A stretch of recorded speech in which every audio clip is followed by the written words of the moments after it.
Okay, so Paul, you're our Conservative candidate for Sutton and Cheam. I also understand that you're a local businessman. Yeah. What was it that drew you to the Conservative Party? I've always been a natural Conservative. I've always believed that it is a party for opportunity and allowing people to make the most of their opportunity. I also believe it's the one party out of the main parties that actually takes human nature into consideration as well, so it sort of elevates it above political theory and comes up with policies that are practical, that are realistic to deliver. And since you've been involved in the party, I don't know how long that is, do you think it's changed? And why do you think the party is still relevant in 2015? I joined the party, funny enough, 2 weeks after the 1997 election, when we just suffered quite a big blow, and it was the arrival of Tony Blair. Basically the theory was, here's 25 quid, you need more than I do, and that was supposed to be the be-all and end-all of it. But as it happened, over a period of years, I started getting involved more and more. The party has changed over that period as well. It's developed with times. The challenges that we face as a country are different, and obviously the party, I think, reflects those sort of challenges and modern life. Absolutely. And what type of Conservative would you describe yourself as? Good question. I would describe myself as socially liberal, free market, small government economically. So yeah. Okay, great. And if you were to win the election, win the seat in Sutton and Cheam, what would be your core issue that you focus on in Parliament? In Parliament on a national basis? Yeah. I think what I would look to do is to really make the most of, as I say, opportunity to drive through educational reforms to make sure that young people are being able to make the most of a good education, so that they're coming out with core skills, core knowledge. And actually, talking about skills, bridging the gap between having a lot of certificates and papers in their hand and having the skills that employers actually look for as well, which is really, really crucial. But also to come out as well-rounded individuals, to play their part in society, play their part in the community. That's really reflects on what I've been doing work-wise over the last few years. Yeah. And since you mentioned that, what is that you've been doing work-wise? I run a corporate affairs company, a communications company, so we work with big clients, helping them, such as Westfield, McDonald's and other organisations, helping them do community engagement, their corporate social responsibility. And a lot of that over the last few years has been with youth opportunities in Croydon and around London in particular. Great. The polls at the moment, Labour and Conservatives, I checked last night whether it's changed, but neck and neck. Yeah.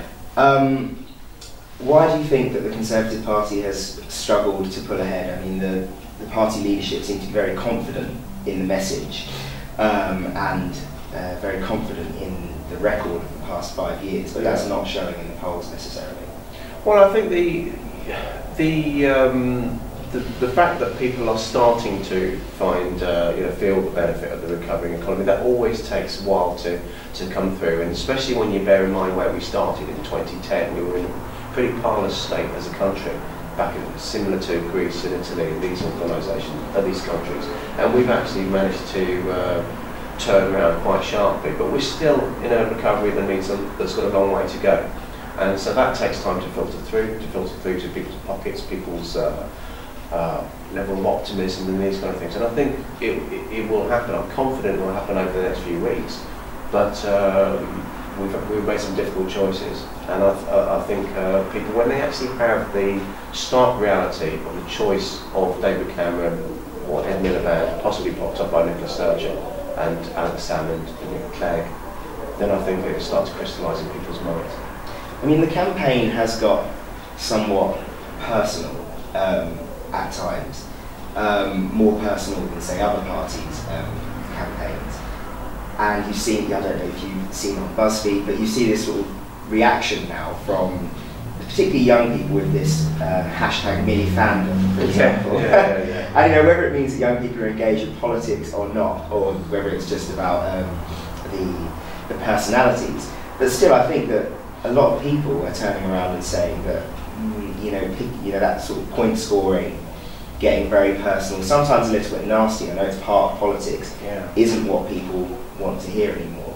No, sure. I think, personally I've been driving a very positive campaign. I've been looking at the issues that matter to people here in Sutton and how national politics reflects local issues and actually affects local people as well. So I've really not looked at that at all. There is always an element of negative campaigning in any political campaign, and it does tend to resonate. People don't like it, but it does tend to resonate, and I suspect that's why people do it all the time, frankly. It's not my style.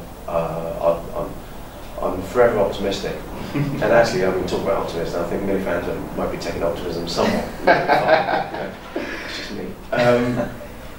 So I remember you mentioning last time, and I've heard it a couple of times from sort of the leadership of the party, it's 23 seats, isn't it? It is, and Sutton and Cheam is number 17 on the list of 23. Obviously that takes into account not losing any seats, and I sort of ran some numbers last night, and 5 of the top 10 most marginal seats in the UK are held by Conservative members of Parliament, and 3 of those are won by less than 100 votes. So what would you say realistically? I know you're very optimistic and that's the right way to be, but how confident do you really feel about the Conservatives winning the majority on the 7th of May? I'm confident for the reasons that I said earlier, the fact that we need to that I believe that people will actually start to crystallise their views on the quite frankly stark choice that's ahead of them. So it's not going to be easy. We absolutely need to fight for every vote. Frankly, I've had my head down in Sutton and Cheam for the last 2.5 years, but in particular for the last few weeks, trying to worry about my own little corner. I know people around the country. I know I speak to candidates on a regular basis, and people actually come and help me. They've helped in other areas. They tell me that the other candidates are doing exactly the same thing in their areas. And so it's going to be an unusual election. It's not going to be this one big amorphous mass of one single result. It's lots of little battles around the country, and we'll have to see what happens. So you say you've been pounding the pavement. What is the message that you've been getting on the doorstep? Actually, it's funny because I keep coming back to this 23 seats thing. The fact that Sutton and Cheam is incredibly important in the bigger scheme of things, and that is genuinely the feeling that I'm getting back, is that people are saying to me, look, I know we've had the Liberal Democrats here in Sutton and Cheam for 18 years now, and we do want a hard-working local MP here. We want to protect St Helier. We feel you're local. You've been talking about the hospital, but we're really keen on having David Cameron.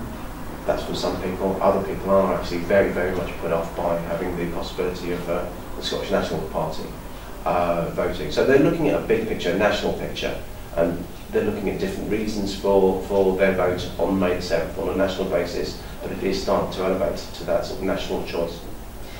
And I suppose this would be both best and worst case. I'm sure you've run this scenario in your head. You win Sutton and Cheam, but the Conservatives lose or are no longer the largest party at a national level. Yeah. And what would that, how do you feel about that? Well, I don't really have much choice. So look, if I win, I've just got to get my head down and do the best for people in Sutton and Cheam. I've got to come back to the things that I've been talking about, making sure that not only do we protect the A&E maternity service and children services at St Helier, but we also have a period of stability there to help the finances of the hospital, to make sure staff morale doesn't drop any further than it does when their jobs are feared to be at risk. We've got to make sure that we get the school places here, make sure that we've got a good vision for Sutton and for Cheam and for Worcester Park as well, for their high streets.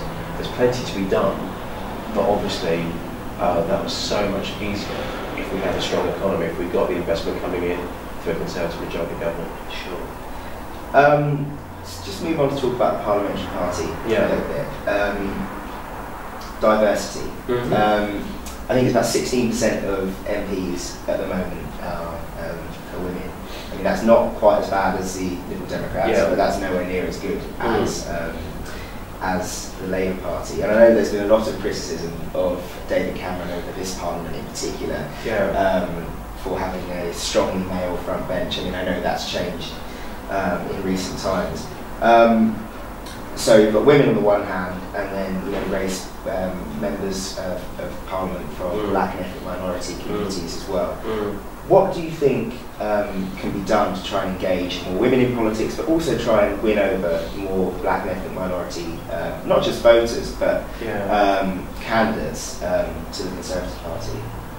Well, I'm not a great fan of sort of positive discrimination. We tried a few things in the past with our A-list of candidates before the 2010 election, but I've seen some fantastic female candidates that are coming through on their own merits at this stage in really, really winnable seats as well, and I'm really expecting that the proportion to go up significantly after this election, whatever the final result. And with regard to race, you see some really good examples of Sajid Javid having the first Asian cabinet member that we've got as well. We've got Alok Sharma, who I used to work for, and I worked for a couple of Indian MPs, with Shaish Vara as well. But those guys are actually providing really good role models, I think, for their own communities in their areas. And I think that's really important, because actually if people see, it comes back to opportunity, people can see, you know what, this is, I can achieve something here. It's not just something for rich white males of a certain age. Then actually maybe I want to aspire to do that. Maybe I want to aspire to change the system myself, like these guys are trailblazing. Do you think, sort of on that point, there used to be a lot of working class Conservatives. I would argue that you've lost that vote somewhat, or that section of the electorate somewhat. Again, you know, sort of why do you think that is? Why do you think that they're not engaged with the Conservative Party anymore? I think it's in the 80s in particular, when I was growing up, there was, you talk about Thatcher's children, we had a significant working class vote that came over from their traditional base of Labour. They saw the aspiration and opportunity that Margaret Thatcher's governments offered them. I think they did tend to drift away. They looked at Tony Blair and the slight snake oil that he was selling them possibly in the, I can afford to say that, in the 90s and the beginning of the 2000s. But I think you have the likes of Rob Halfon, an MP, the MP for Harlow, Conservative, who's been talking about fuel prices, about cost of living, and these kind of things, that actually really, you know, basic policies that we need to get right, campaign on, and show actually we're doing quite a good job for all people, not just for the privileged. My strength is that I'm not a career politician. I come to this as an evolution rather than just progress, rather than actually something that I decided I wanted to be Prime Minister tomorrow, I think, as a young man. Far the opposite. So actually I've run my own business for 20 years or so, and I've had a real life. I've employed people, I've been responsible for other people's livelihoods, I've lost a business in the recession, and so, you know, I've seen hard times, I've seen good times. I've raised a family here in Sutton. And these are, I think these mean that I share a lot of issues with residents around the area. And I bring my business approach, I suppose, to my politics, in terms of the fact that I only want to deliver promise what I believe I can deliver. I don't want to just give the typical political flannel. And I really want to make sure that I can create a vision for Sutton, bring people along with me as well. And that will only be by speaking to people, and I think I listen very, very well. I have 2 ears and 1 mouth, and I tend to use it in that proportion as well. And what would you say really, really motivates you, particularly about this, you know, this becoming an MP? What is it that you really, really want to achieve? Genuinely about, you know, call it the control freakery in me or anything. It's about changing something for the better. What I don't want to do, and I say, having lived here for 28 years, I don't want to manage gradual decline. If we stand still here, that's what we'll be doing. I see Croydon, who reached a real bottom, rock bottom when they had the riots, and they've actually come together and said, you know what, enough's enough, we're going to do something about it. Sutton's nowhere near that position, but we do need to actually wake up and say, right, we need to just create a good vision for Sutton. And it's that sort of stuff that gets me up in the morning, that sort of things that really drive me to want to have a better future for me and my family.